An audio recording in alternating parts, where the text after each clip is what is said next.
I'll never forget how I felt before boarding that day. It was October 15th. My flight number was 1015. Even stranger, the flight was originally scheduled for 9:30, but got delayed to 10:15. The number 1015 was everywhere. I started feeling uneasy. I walked up to the captain and casually asked him a question. Good flight today? No, very good. He seemed friendly enough, but something about his expression felt off. Something wasn't right. I walked into the cabin, hadn't even sat down yet. The stranger smiled at me. I smiled back politely. The flight attendant started the safety demonstration as we prepared for takeoff. Suddenly, I spotted an MP3 player in the seat pocket in front of me. It was playing a story about Flight 1015.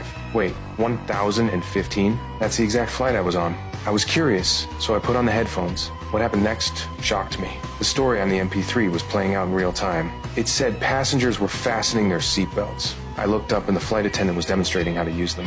It said it was raining heavily outside the airport. I lifted the window shade and sure enough, it was pouring. Then the MP3 said something that terrified me. It said Flight 1015 would disappear from radar in 1 hour, never to be found again.